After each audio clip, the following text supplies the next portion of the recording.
Here with Dr. Luke Wilkins, Senior Lecturer in Sport and Exercise Physiology at Nottingham Trent University. Worked with the New York Yankees as vision, perception, cognition coach, and a skill acquisition specialist.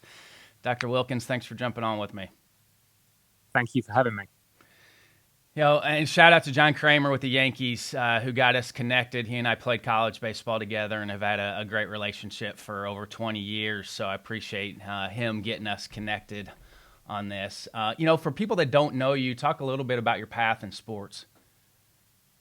Yeah, so my path in sports is very much sports as opposed to necessarily baseball specifically, which I imagine most of your guests are. And in fact, I pretty much didn't know anything about baseball until, I guess, the film Moneyball came out in, I think, 2011 or whatever it was. In fact, that's not quite true. I remember going on a family vacation when I was about 8 or 9 to Disney World, and it was back when Epcot had all like the future video gaming and all that sort of stuff. And I remember spending the whole day just playing the MLB game on PlayStation when I was about 8. So apart from that little one day, my experience in baseball only came about, when Moneyball came out, and I loved that film, and it's very much up my alley, very data-driven, statistics. That is my ballpark. But yeah, my background is sports science. I did some work with some football teams over in England, soccer teams, sorry, should I say, in England, and did some work in cricket. I used to play cricket quite a bit. I'm actually trying to stay up and become nocturnal over the next few weeks because there's a big test series or big matchup between England and Australia. I'm not sure if any Americans would be familiar with that, but some are now because of the docuseries The Test that was on Amazon Prime with Jeremy Langer, which I thought was phenomenal. So you are starting to see people follow cricket a little bit more, just because I'm fascinated by The Test, especially for how long they go, how long they hit for, how long they play defense for. I'm fascinated by the endurance. Because there are some baseball components with it. And when you look at The Test and some of the training that they're using in the cage area, there's some crossover between some of the training that's going on with baseball and cricket right now. Yeah, absolutely. And in fact, you sometimes see on YouTube, don't you? You see some professional cricket players have a go at swinging a baseball bat, and then you'll see the baseball players having a go at cricket. And it's normally quite fun to watch them. And, they'd be way better than I was at, swinging a baseball bat and things like that. So there's definitely some transfer skills there. But yeah, so my background was sports science. I did a degree at Birmingham, which is in the UK, not the one in Alabama. Birmingham is basically for anyone who doesn't know over in America. It's if everyone has seen Peaky Blinders, have you heard of that TV show? That's Birmingham for you. So if you can't understand my accent, it's probably because of that. I went to the university there, graduated in sports science, and then taught at Birmingham and then at Newcastle. And it was actually at Newcastle where I was doing research with stroboscopic glasses, which are glasses that sort of the lenses flicker, and they became quite popular in the early 2010s. NFL players using them, Larry Fitzgerald, Mark Sanchez, people like that were using them. And Greg Applebaum, who we were just speaking about before we came on air. And he's probably the most research person in this field. And just randomly, I thought to myself, do you know what? I'm going to reach out to him and see if he wants to write a review paper. And he did. And we ended up writing a really nice review paper on the research area that was published. And then in fact, it was probably during that time that John Kramer, who at the time was the head of performance science at the Yankees, reached out to Greg and said, we're looking for a vision cognition scientist. And do you know anyone? And Greg put forward my name. So I said, I don't know much about baseball, but I know the Yankees are a big deal. So absolutely, I'd be interested. So I applied, interviewed, and somehow got the job for that, which was an absolutely incredible experience. One which I wish could have lasted a little bit longer. I was over there for almost 2 years, and then had to come back because my wife was unable to get a work visa, unfortunately. But yeah, 2 great years, and that's, I guess, my story up until and including the Yankees. Hey, do you think it helps to come in with a fresh set of eyes, maybe not knowing as much about baseball? Do you think it helps coming in with a clean slate like that? Yes, I do.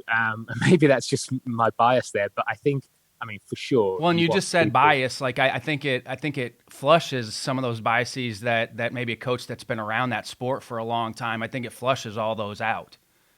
Yeah, I remember reading. There was a book, and the book basically told the story of how the I think it's the full court. My knowledge of basketball is not great, so apologies if this is not the correct terminology. But apparently, the full court press strategy came about from someone who wasn't actually in basketball, but was just observing a practice and actually said, "Oh, what about doing this?" So there's definitely this case of innovation can come about from people who are seeing things from a fresh perspective, fresh set of eyes, as you just said there. And obviously, you don't want everyone in your organization to have that perspective. You do need that experience. You do need those years of knowledge, deep understanding of the game. But absolutely, if I was running a sports organization, I'd definitely want a few people with that diverse background in there. What were some of your initial questions? You get there, you start working with the Yankees. What were some of maybe your first questions as far as from a training standpoint, what you were seeing, maybe some things that, not that they didn't make sense, but, why the why behind some of the training pieces? Oof, that is a good question. Well, my first time, first few months there was spent just observing. So I guess, I had a bunch of questions, but it was key for me to observe, understand, know what was going on first. Um, yeah, it's a difficult one, really. I guess I was asking as many questions as I could, really. Why? I don't. I'm tempted to not say this, but I guess one of the things that I was questioning was the use of teas at practice, and that can be quite a controversial subject. It But is, and we from can we can go there. I mean, because you don't see it in cricket, you don't see it in tennis.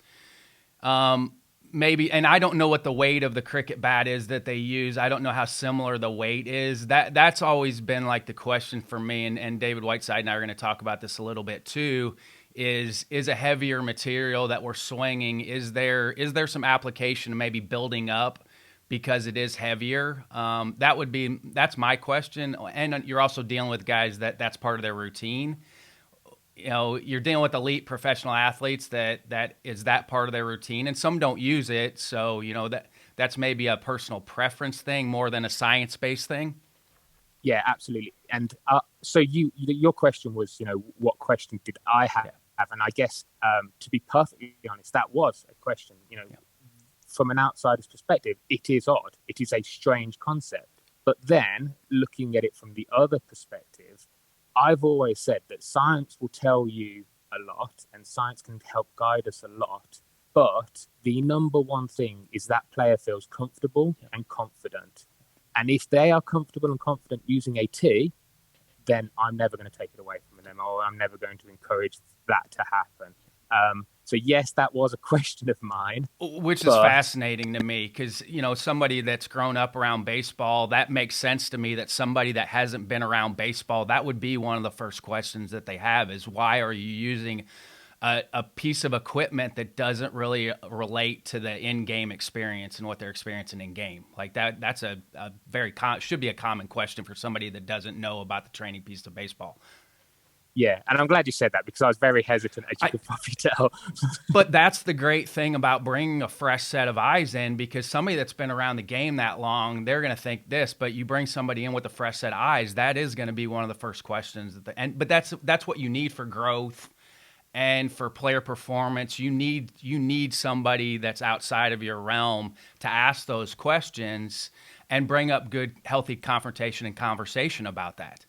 Yeah, and even if the end answer is, okay, we're going to stick with the T's because of X, Y, and Z, that's great. But like you said, at least the conversation's being had then. And I have a science background as well. I've done research, so that makes sense to me. Like that's the great thing with science and research is asking those questions. And you may find that the questions that you're asking are good or not good, and you may come to a realization that there is a place for this or there isn't a place for this. But that's the great thing with science is it allows you to ask those questions, then you test it and figure out does the theory actually work in practice? I think for me, that's the great thing with science is asking those questions, and there's some theory behind it, but is there some practical application to those questions that you're asking? Yeah, absolutely. And you talked about the strobe. You're seeing it more with baseball now, the stroboscopic glasses. You're seeing it with hitting. Jamie Carroll's used it with their infielders. With the Pirates, you're seeing it in fielding. What were some of the other things that stuck out when you were researching the strobe glasses? So there's a strong, I think, theoretical underpinning to those glasses. I always kind of use the analogy of it's a little bit like when people go jogging with weights on their ankles or weights on their wrists. Now, the physiologists and biomechanists will probably say, that's actually not good for you, and they're probably right. But the analogy still holds that they go out jogging with those weights on, so that then when they take the weights off, it feels easier and they feel like they can run further and with less effort. That's kind of like the strobe glasses. You put the glasses on, you can't see as much. It forces you to maybe focus on the bits of vision that you do get. And then when you take them off, everyone that I've ever done this with, all the athletes that I've worked with, they say, the ball feels slower, the ball looks bigger, it does feel easier. Now, is the scientific evidence there backing it up? I would say that's very mixed, but science is hard. And,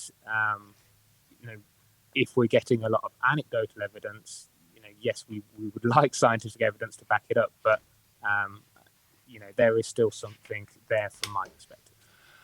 I think the difficult part with baseball, with the science piece of it, is there's so many variables. How are you able to test? So say the glasses, how are you able to test that? And then what's the validation piece? Is it how they're performing on the field? Is it how they're performing in practice?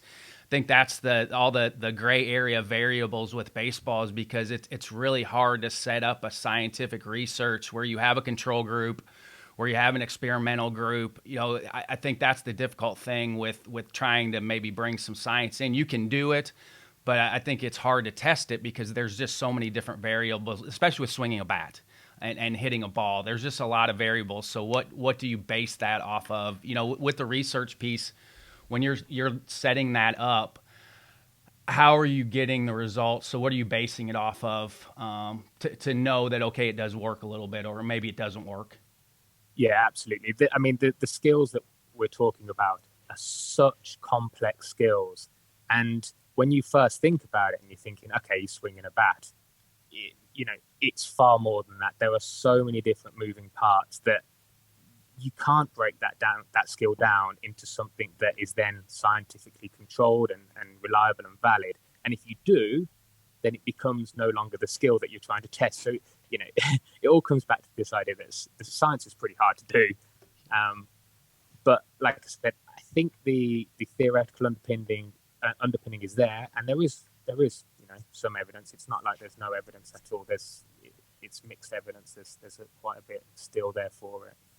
Yeah, it's still in the forefront, and the cognition piece. I think that's the next step in evolution for baseball training is still understanding how the brain works, how vision works, how depth perception works. I think we're still at the ground floor, and I think that's the next evolution for baseball is really figuring out how people are processing the information and then how it relates to the on-field application as well. Yeah, and I think one of the things that I really like about the strobe glasses is that they keep the training in context. So you are still doing the skills that are relevant for baseball, whether that's fielding or whether that's hitting. You're still performing those tasks. It's just that you're wearing glasses. So it's not like a Dynavision or a Fit Light board or something like that. You're keeping it in context, which is key. You sent me some really good articles, by the way, so I appreciate it. And I just want to talk a little bit and dive into those. The first one you sent me was, is optimal vision required for the successful execution of an interceptive task? Which I thought how it was set up, I thought it was great. So can you dive in a little bit for somebody that maybe hasn't read that article? Yeah, so this is probably my favorite study, which is probably a really geeky thing to say as well, that you have a favorite study. But this is a study by Dave Mann, who is a good friend actually, and he's an Australian, background a lot in cricket. He's over at Vree University at the moment, but basically they put on they took regional level cricketers and they tested their batting performance under different conditions of blur, so different conditions of visual acuity, and they did that by putting glasses on that manipulated their vision essentially. And they found that distorting vision, inducing a bit of blur into batters, actually didn't really affect performance at all. And it was only when they were using visual glasses, so levels of blur that made them legally blind, so very, very detrimental, very, very poor levels of acuity, when batting performance decreased.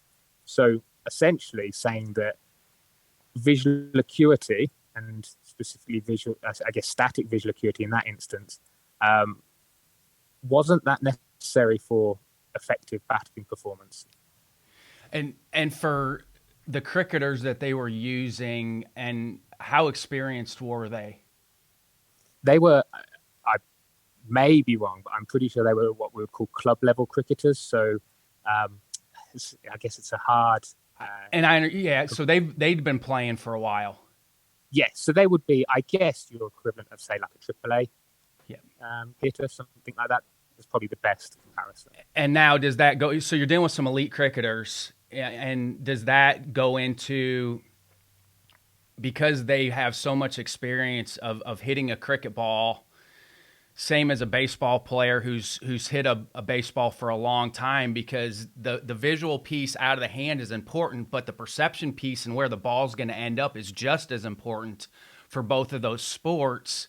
So you're dealing with an experienced group that maybe has an understanding, even if they're not seeing great, that, okay, the ball's coming out of the hand. I have an idea of where generally it's going to end up at the plate. That goes into it too, correct? Yeah, definitely. So there's that pre-release cues, that kinematic information of the bowler in this instance, or a pitcher in baseball, that is going to be giving them so much information.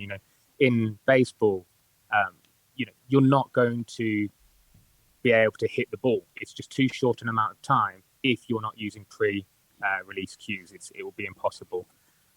There's that, and there's also another suggestion that the authors made, which I thought was really fascinating, was that the blur might have actually forced them to search harder for the ball, and you're impoverishing their visual conditions, so they're working harder, and maybe it eliminates the complacency, perhaps, of batters in that instance by making them work a bit harder. And it simplifies things, correct? Because you have all this, kind of like with the strobe glasses, you have all this other stuff going on that you really have to find something that works to center in to actually work to see the ball a little bit more. Yeah, definitely. I think that is a key part as well. I showed the article to my daughter. She doesn't see very good. And I was like, hey, you still have a chance. She's in high school now. I'm like, you can still go back and play softball, because this article is showing that you don't have to see great to be productive at the plate. So absolutely. And I mean, this was cricket, but, research has been shown in baseball as well. Daniel Levy showed that 80% of MLB players, and this was back in 95, 80% of hitters had above average vision. But that still means that 20%, which is a huge chunk, had average or worse. Now, yes, that probably is still in favor of vision being important, but you can definitely make it with average or slightly below. And I'm glad you brought that up, because I always do throw that stat out there that's like 2013 on average for a major league hitter, the eyesight. But I'm glad that I need people to check my thinking sometimes, because it's not all of them. It's not 100% of them. There are some outliers that don't have, over perfect vision. So I appreciate when people check my thinking, because it allows me to think about things in a better way as well. Yeah, absolutely. It's great research and it does show the importance of it. But if you're from a, say, scouting department, are you willing to risk losing 20% of the population because your singular focus is that? Now, if that's the case, then yes, that's fine. Just be aware that that is a potential area that you're going to miss. And the next one you sent me is transfer training from virtual to real baseball batting, which again it was fascinating article. You're seeing it a lot more now, the VR training piece of it. So dive into that research also. Yeah, I'm a big advocate for virtual reality training. I think that it will be the future of sports training, not just baseball, but sports training. Yes, it's not the golden ticket. There are limitations to it, and perhaps sometimes it is being presented as that fix-all, that magic wand, or whatever it is, when it's not. But used realistically and used appropriately, I think you're going to have huge competitive advantages in that. And so Rob studies the seminal paper in virtual reality training, and that's perhaps an easy thing to say when it's only about 10 years old, but still, when you're trying to design an experimental study like that, copy that template would be my suggestion, because he basically has these 4 groups: placebo condition, control condition, and then 2 different experimental conditions.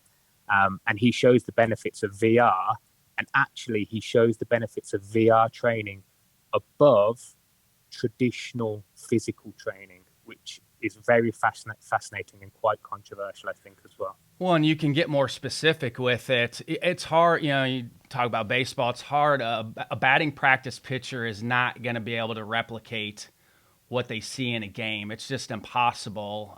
Now, in the old days, I bring this up a lot. In the old days, the batting practice pitchers used to throw from the mound. So probably in the old days, maybe had a little more game-like atmosphere for batting practice for the hitter than what we have now, because it's a shorter distance and you can't really replicate a lot of the stuff that they're going to see. So for me, that's where the VR piece can get it more game-like conditions in what they're actually going to see. And now that they've added in where you can actually swing a bat with the headset on, that was always the thing that stuck out to me. Is like, okay, this makes sense because you're seeing it, but you still don't have that swing decision where you're actually swinging a bat to figure out if you actually made contact with the virtual baseball that's coming in. But now they've added that piece in. And again, we're on the ground floor of all of that. The more that you can replicate what they're actually doing in a game, which is swinging a bat, to get that instant feedback that, okay, I made contact with this pitch and I didn't, or I missed it. I think that's where we're starting to make some headway too, with it actually being game like with the headset on. Yeah, absolutely. And to use some scientific terms, that perception action coupling, so having the response be the natural response, we think, and science seems to indicate, is key. So having that is a really nice benefit of VR training. I mean, what do you think the next step is for VR training? I mean, what do you think the growth piece is for that?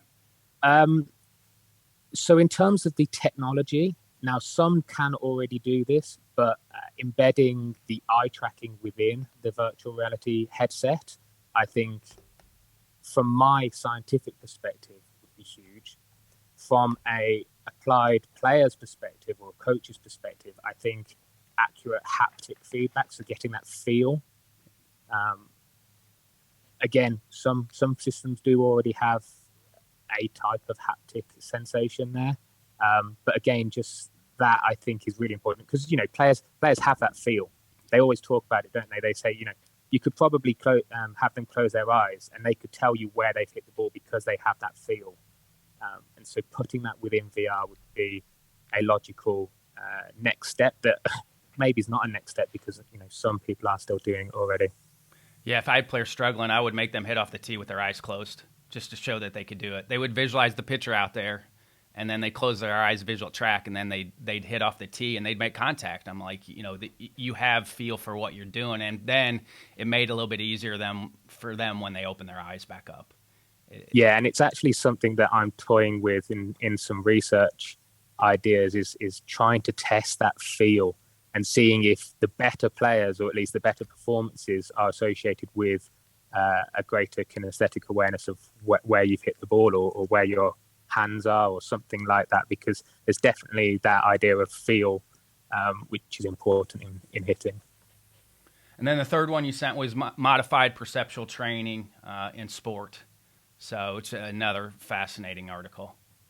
Yeah, so this is a framework by Stephen Hadlow and colleagues, and this it wasn't a study. It was basically a guidance, I guess, for future visual training, future visual, perceptual, and cognitive training in sport, saying, do you know what, this is what the evidence says.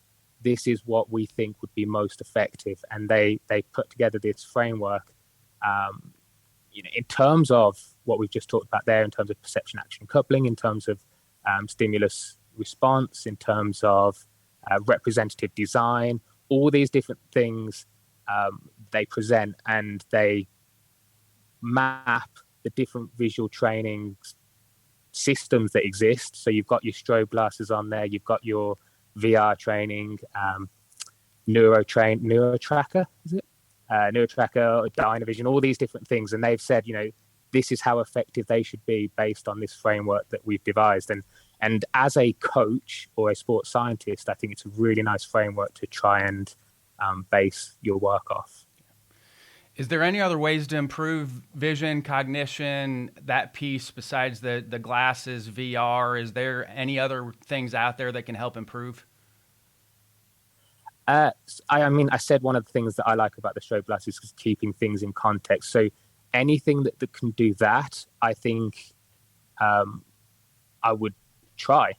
I would experiment with, and you've got to take risks, and you've got to try these different things in order to find out whether they're going to be effective. Worst case scenario, time is valuable, but worst case scenario is you waste a little bit of time.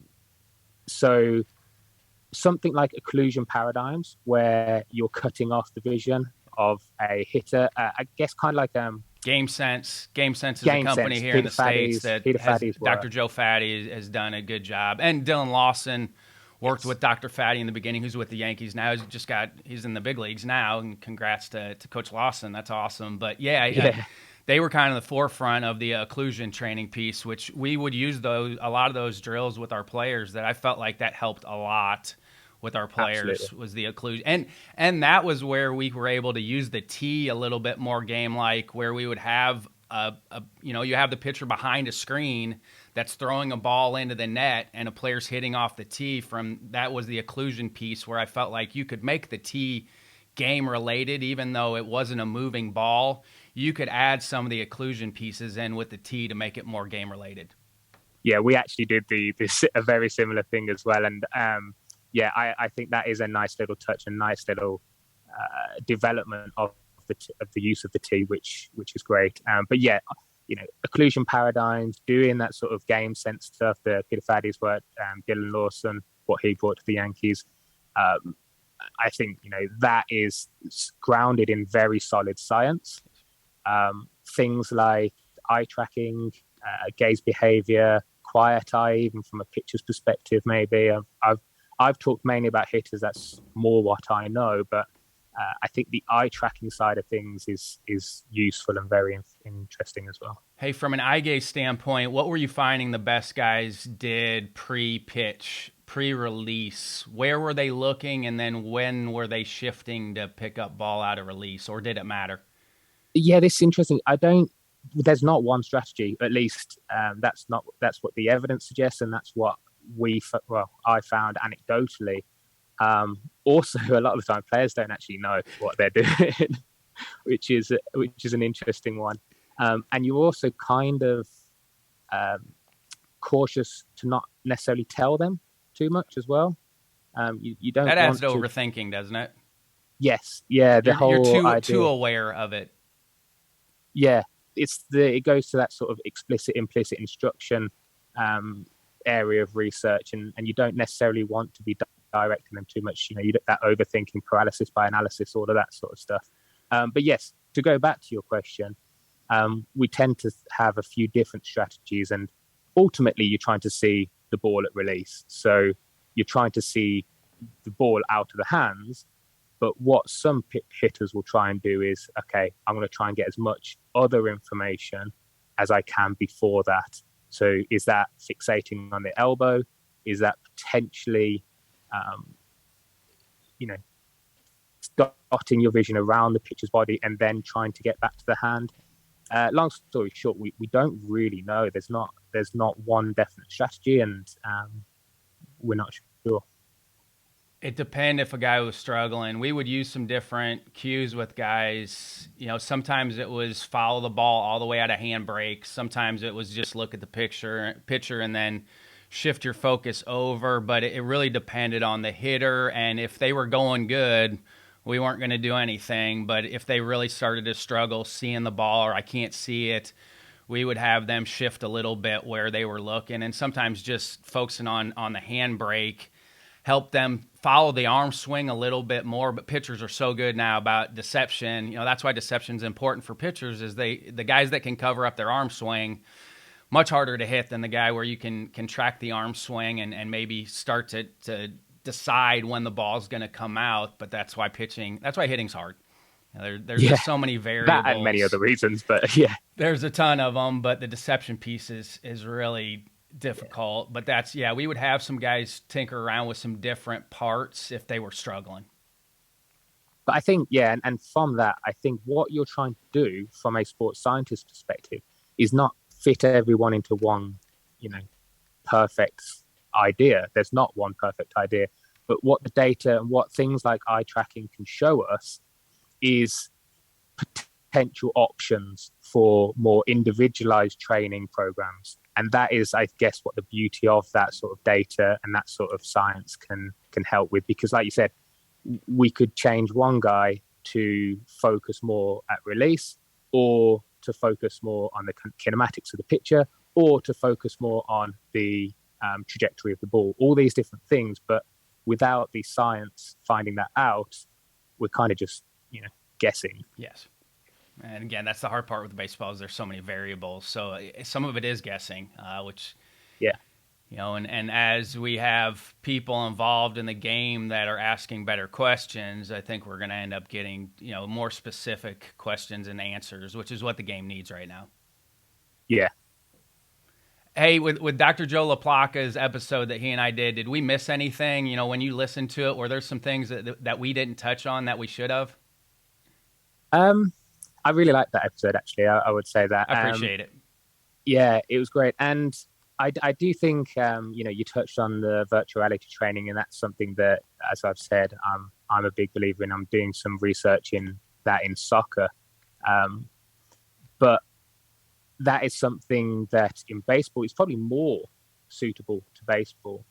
And like I said, some people say to me, virtual reality training, it's not, you can't replicate what's going on in the field. And that is true, but you're not necessarily trying to do that. What virtual reality can do is so much more. It can allow you to gather data that you couldn't necessarily gather out there. It allows you to put in contextual information. So you could say to a hitter during BP, right, I want you to imagine there's a runner on first and second. I want you to imagine that the count is whatever. But it's not quite the same as actually putting them in a VR environment and them being able to see that for themselves and for them to occur naturally.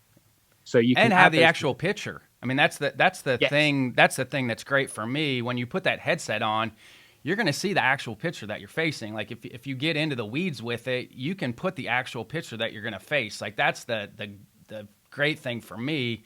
You can actually see the actual picture that you're getting ready to face. So you can get a myriad of at-bats out of the way. And when you're dealing with athletes, there's going to be some of that pregame jitter. I think it's a great way to get some of the pregame jitters out and have some at-bats here and there. We mixed a lot of game BP stuff in where the BP pitcher was actually trying to get the hitter out.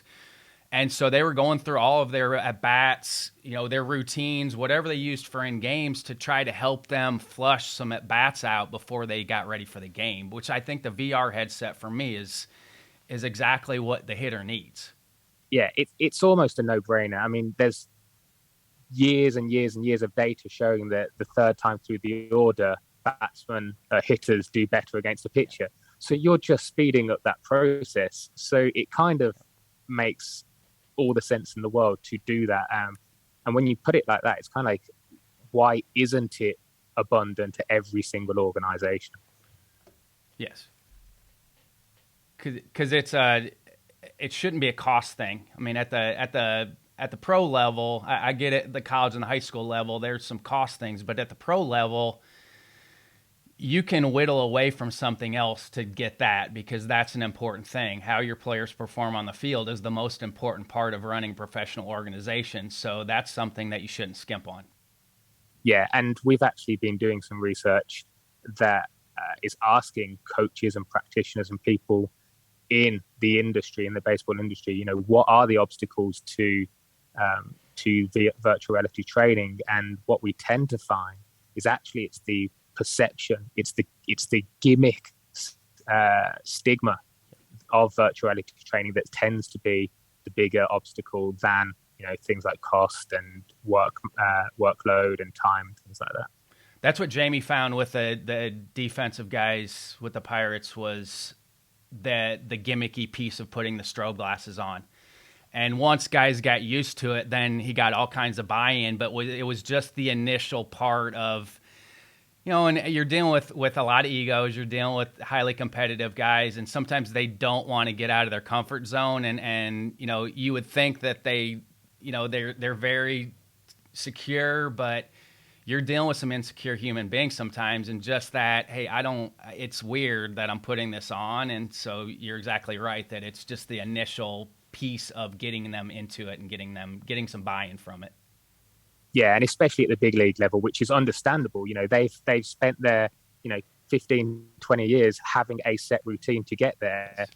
You're going to come in and try and change that routine, and it's like, well, no, I'm not going to do it, and that's completely understandable. So it's something that will change. We saw it there. You know, the younger guys were probably more receptive to it. So it will change in time, but it just, if only we could quicken that speed up, that'd be great from our perspective. I have another former player coach in the big leagues, and I won't name names, but one of the best players in the game, shows up 40 minutes before the game, takes a couple swings in the cage, and then goes and rakes in the game. But that's his routine. Like, he has it set.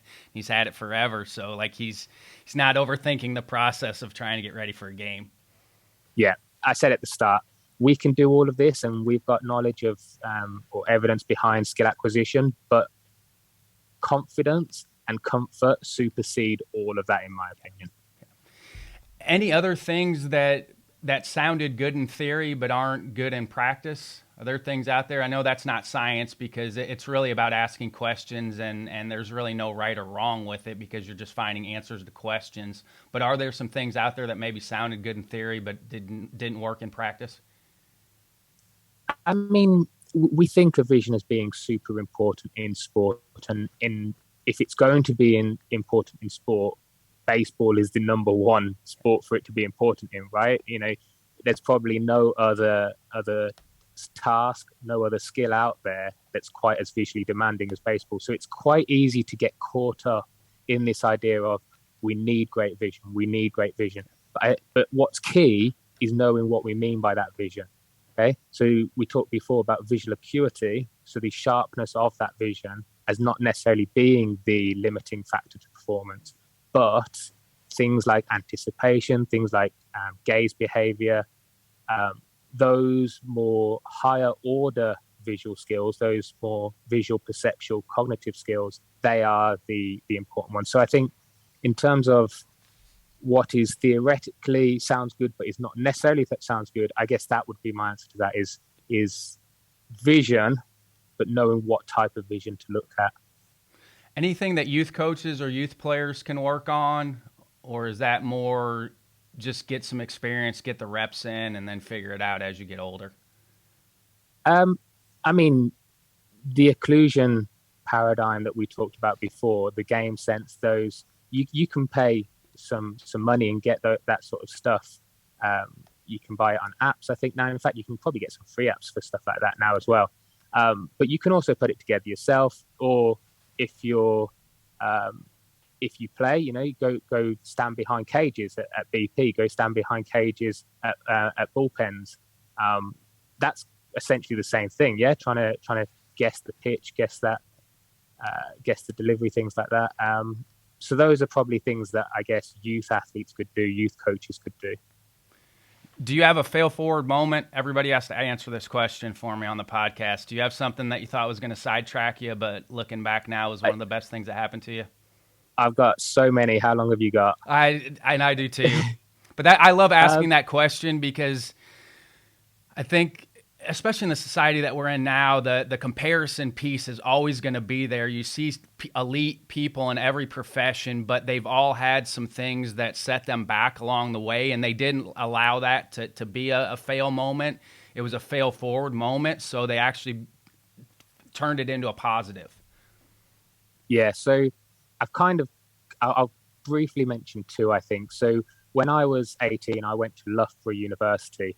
And Loughborough University, I think it's the 5th best sports science department in the world at the moment. But at the time, it was the #1 sports university in the world. But as an 18-year-old, that's all you know. You don't really know too much about it. And I went there, and to be perfectly honest, I really didn't like it. I didn't enjoy myself. I didn't have a good time. And came back home for Christmas, planning to go back in January, and my friend just said, you can just drop out, and that had never crossed my mind before. I'd known that I didn't like it there for a good couple of months, but I'd never crossed my mind that you could actually drop out. So he said this, and I dropped out, and I left Loughborough, the best university for sports science in the world, and went to Birmingham, which is also a very good university. And then I was there for 6 years, did my undergrad and PhD there, so actually 7 years. And being from Birmingham as well, then doing my undergrad, PhD, it was kind of like, I'm never leaving Birmingham. Hey, what was the better fit about Birmingham for you? I think I'm a city boy. Loughborough's quite a small little town. Birmingham's the second biggest city in the UK. So I think that was probably it. It wasn't necessarily the course; it was just the fit for me. And so, sorry, just to go back. It's the same thing everywhere. The social aspect matters too, and see so many kids leave universities they're at here because it doesn't fit for them socially. It's not just the athletic piece. It doesn't fit for them socially, which is the big three. It's athletics, academic, social. If you can get all three of those to line up, it's going to be a good experience, but sometimes it's more the social that gets them out of the place they're at. Yeah, absolutely. I mean, social is probably the most time that you're going to have there, right? The academics is 40 hours if you're being a good student, I guess, a week. But yeah, so I ended up staying at Birmingham, did my undergrad, did my PhD there, and I actually planned to do a postdoc there. And I basically was told, this postdoc it's got your name on it. It's just a formality of interviewing. And I'll be honest, I was arrogant. I was complacent. I didn't prepare. In fact, I probably shouldn't say this, but I think I went out the night before the interview and probably had a couple of drinks too many. And I went into that interview and I flopped. It was embarrassing. It was awful. And safe to say, I didn't get the postdoc that was pretty much handed on a plate to me. And it forced me to, leave Birmingham. I applied for different jobs. I got a job at Newcastle. And that was the best thing that could have happened to me. Failing that interview and making a mess of that was the thing that changed my life. And it was the thing that took me to Newcastle. It was the thing that made me sort of take my career more seriously. It led me to reach out to Greg Applebaum, which then led to the Yankees, which led to everything, really. So long story short, that would be my fail forward moments. Mine is a failed interview as well. I was not prepared for the phone interview that I got. And lucky for me, I didn't get the job. I wasn't ready for it. But that's my biggest one is early on in my career is I was not prepared for the questions that they asked me. Where was that for? It was for a recruiting coordinator's position. I was about 3 years into my career. And at that point, I wasn't ready to be a recruiting coordinator. But I got the job, the phone interview. And the questions they asked me on the recruiting piece, I wasn't ready for. So I was getting my master's at the time and for my advanced coaching class, that's what I spent the entire semester on, was getting myself prepared to then be a recruiting coordinator with everything that I did, the binder I put together. So that helped me, but they did me a favor not hiring me because I was not ready. I would have gotten that job and I probably would have been fired in a year or two because I wasn't ready yet. My experience wasn't, I just wasn't ready. Yeah. It's a cliche, but you learn so much more from the failures, don't you? What about any morning or evening routines that you do that you like, that help you stay on? I mean, you've got a hectic schedule, so any routines that you do every day that you like? I'm very much a morning person. I would say I need to go to the gym more psychologically than physically. I just think it helps my mindset. It makes me feel like I've accomplished something in the day. And if I haven't got to the gym by, say, midday, that's me done for the day. I'm not, I won't be of use to anyone. So yeah, that's probably it really. I don't have any sort of routines other than that. And there's some science to that too. I mean, obviously people that work out more, they have bigger brains than people that don't work out. And there's some science to that piece, that people that do something every day, their gray matter's in better shape than people that don't. Yeah, hopefully that's the case in 40, 50 years time. What are some final thoughts? Anything we missed? Anything we need to fill some gaps in?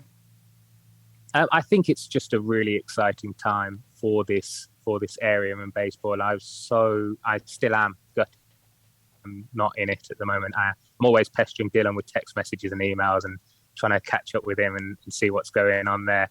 But it does seem like there's a lot of very intelligent people there in baseball right now, doing a lot of great work, talking about the right things, generating the right ideas. So yeah, it's not really a final thought, but it's just me saying how much I miss it, I guess. And I hope you get back in because, again, we need people like you here helping to drive it forward. Hey, you mentioned some podcasts. What are some other podcasts or books out there that people can dive into that want to get in the weeds a little bit more on this? So Rob Gray, who was my PhD supervisor, who I've mentioned already today, and we've talked about his study. He's just had a book published called How We Learn to Move, a revolution in the way we coach and practice sports skills. So that is one book that I would definitely recommend. And also just generally his podcast. His podcast is great. One of the podcasts is probably Ross Tucker's podcast, Science of Sport. I don't know if you've heard of that one as well, but that one as well, I'd definitely highlight. Luke, I appreciate your time. Let me know if you need anything, but thanks so much for coming on with me. No, thank you very much for having me.